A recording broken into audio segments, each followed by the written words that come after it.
What is thermodynamics? It is the science of energy. That's it. Thank you very much. Bye. Sorry, there's a bit more to that. Thermodynamics. Yes, it is the science of energy. The words come from thermi, which is heat, and dynamics, which is power. So the subject has been used to study energy and energy conversion, specifically from heat to power. So historically, people use this subject to improve the steam engine. That's a very classic example. So heat to mechanical work and how to make the steam engine more efficient, right? This subject now has progressed a lot, and now it includes all kinds of energy transformation. So you can use it to study something like chemical reactions and power generation. Also, materials, matter, also based on energy and energy transformation too. So thermodynamics also applies to something like material design and process design. Okay. Application of thermodynamics. So any system that involve energy and matter interaction, energy transformation, thermodynamics can be used to study and also make prediction. Examples of a system with energy and matters is human body, right? Air conditioning system, airplane, car radiator, power plants, refrigeration systems.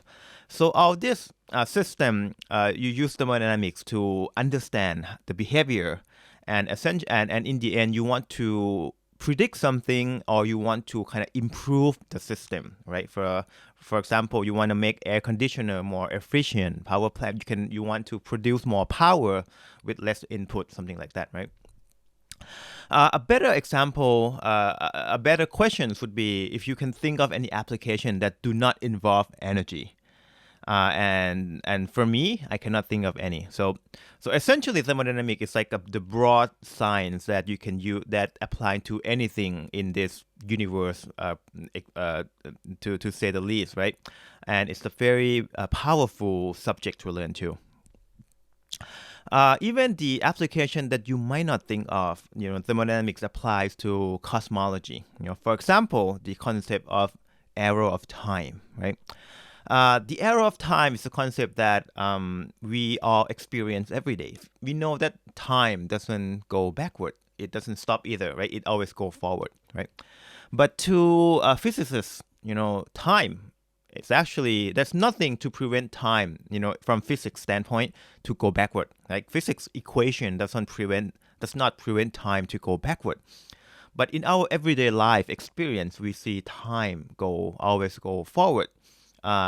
Thermodynamics can be used to answer this question, right? It involves the concept of entropy. So entropy is something that you will learn later on, okay? It can be used to answer a more philosophical questions like the origin of life. What is life, for example? So it's pretty cool too, okay? And also economics, right? So the system, human collectively is also a predictable system, right? Individually, we all behave maybe a more unpredictable, right?